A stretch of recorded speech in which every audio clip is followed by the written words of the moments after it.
कौन से वाला?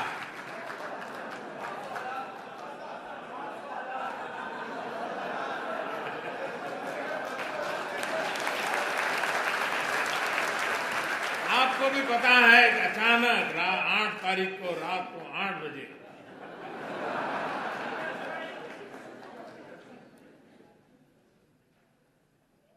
$500 और 1000 की नोट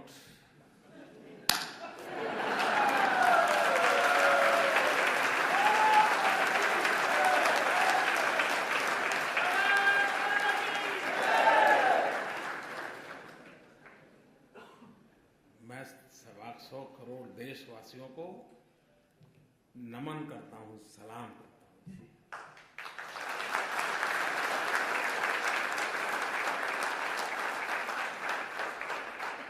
घर में शादी है, पैसे नहीं है।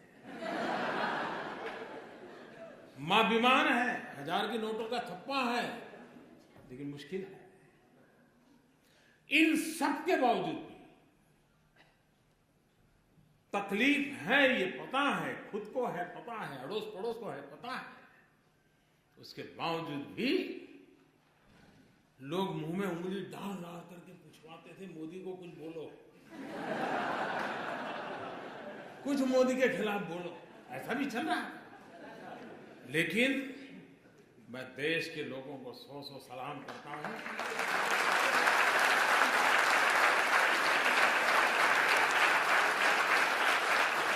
कोई 4 घंटे लाइन में खड़ा रहा, कोई 6 घंटे खड़ा रहा, लेकिन तकलीफ झेली, लेकिन देश के हित में इस निर्णय को वैसे ही स्वीकार और स्वागत किया है जैसे 2011 में जापान के हर नागरिक ने करके दिखाया।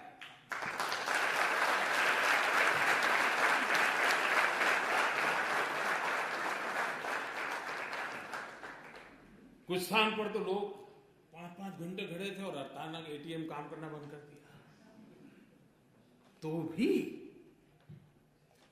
चलो कल ठीक हो जाएगा। ये अपने आप में देश के उज्जवल भविष्य की निशानी है, उज्जवल भविष्य की निशानी है। ये ठीक है कि पाप करने वालों की संख्या कोई ज्यादा नहीं होगी, 1 लाख 2 लाख 5 लाख लोग होंगे। मुसीबत 125 करोड़ को हो रही है, लेकिन फिर भी 125 करोड़ को लगता है कि अगर इतना सा झेलने के बाद, और आपने देखा होगा, अब तो व्हाट्सएप पर सब आता होगा, पहले गंगा में कोई चवन्नी नहीं डालता था,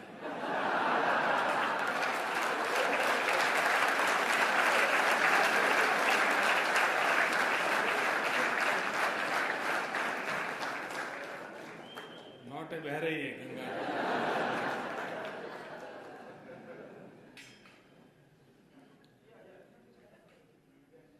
आप मुझे बताइए,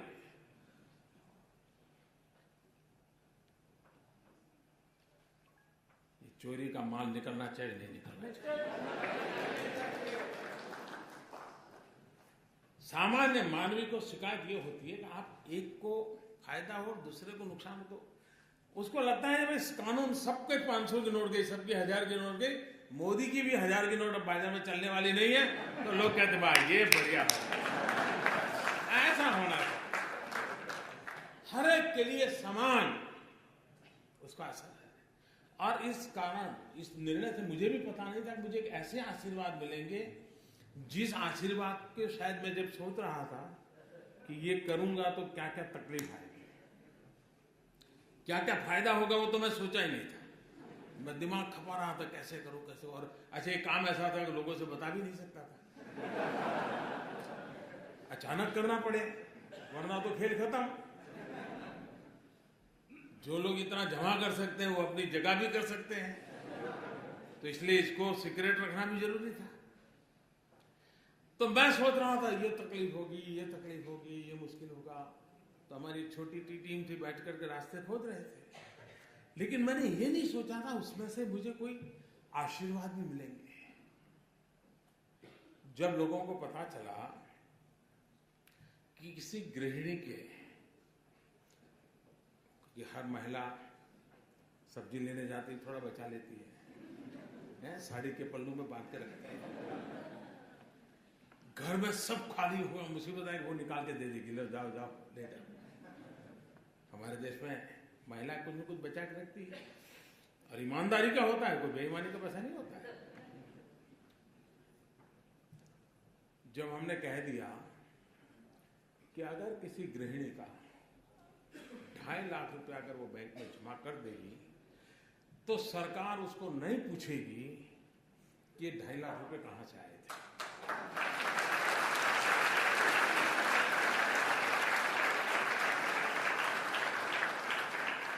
उसका परिणाम क्या हुआ मालूम है? कई बेटे और बहुएं भी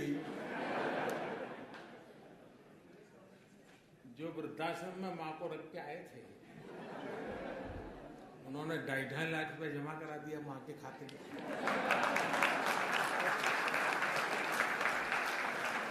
अब मुझे बताइए वो मां मुझे आशीर्वाद देगी कि नहीं देगी? ऐसी वृद्ध मां आशीर्वाद दे तो फिर योजना सफल होने में कोई आशंका रहती है क्या?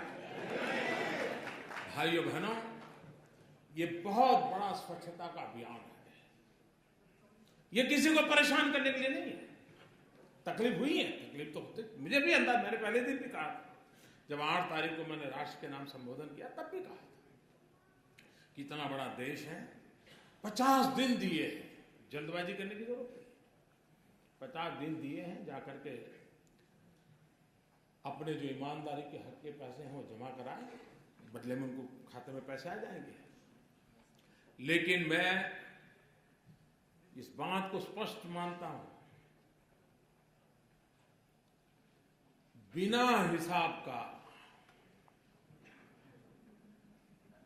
अगर कुछ आया हाथ तो उसका देश आजाद हुआ तब से आज तक का हिसाब चेक करने वाला हूं।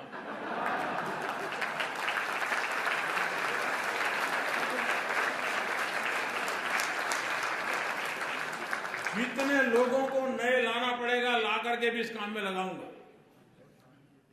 हाँ, ईमानदारी का है, उसका जय जयकार, उसको कोई प्रॉब्लम नहीं। लेकिन इस प्रकार से किसी ने जमा किया और वो सोचता होगा कि आज बैंक में रख दूंगा फिर देख लूंगा, कोई बचने वाला नहीं है। और जो लोग मुझे जानते हैं वो कुछ समझदार भी है, तो उनको लगता है यार बैंक में जाने के बजाय गंगा जी में जाना अच्छा है। पैसे मिले या न मिले, पुण्य तो मिल जाएगा। और इसलिए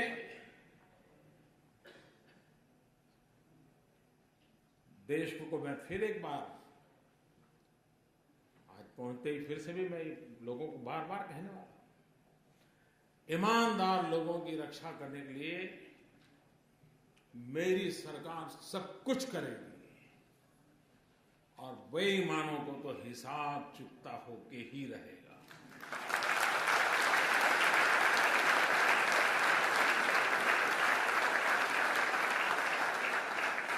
अच्छा, ऐसा नहीं कि हमने रातों रात किया है। हमने पहले एक स्कीम निकाली कि भाई आप इतना दंड देकर के जितना दे सकते हो दे दीजिए। तो करीब 67,000 करोड़ रुपए आए। तब भी कुछ लोग तो कहते थे कि मोदी फेल हो गए, मोदी का कुछ नहीं हुआ, लेकिन आखिर भी आंकड़ा आया तो अब वो बोलते ही नहीं। और पिछले 2 साल में इस प्रकार के अलग अलग जो प्रयास किए, करीब करीब 1.25 लाख करोड़ रुपया वापस आया। 1.25 लाख करोड़ रुपया।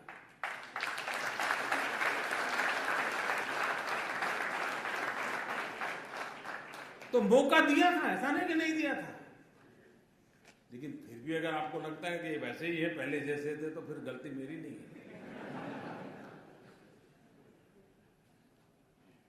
और इसलिए और जो लोग अब 30 दिसंबर तक उनके पास समय है, और 30 दिसंबर तक कोई तकलीफ के बिना सारा कारोबार, हाँ जल्दबाजी करेंगे तो थोड़ी तकलीफ हो सकती है, लेकिन 30 दिसंबर तक कोई मुश्किल नहीं होगा। 125 करोड़ देशवासियों का उनके हक की चीजें मिल जाएगी। लेकिन कुछ लोग सोचते होंगे कि 30 दिसंबर के बाद, तो मैं आज फिर से यहां ऐलान करना चाहूंगा कि ये स्कीम पूरी होने के बाद दूसरा कुछ आपको ठिकाने लगाने के लिए नहीं आएगा, इसकी गारंटी नहीं है।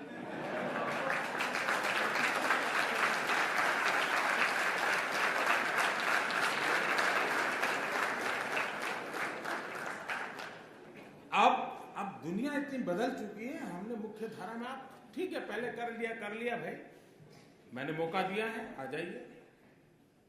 नहीं आना है तो आप जानो, आपका नसीब जाने, और आपका नसीब नहीं, आपके बेटों का नसीब की चिंता करो। लेकिन मेरे प्यारे देशवासियों, आप लोग यहाँ कड़ी मेहनत करके भारत का नाम रोशन करने में लगे हैं। आपके पुरुषार्थ से देश का गौरव भी बढ़ता है।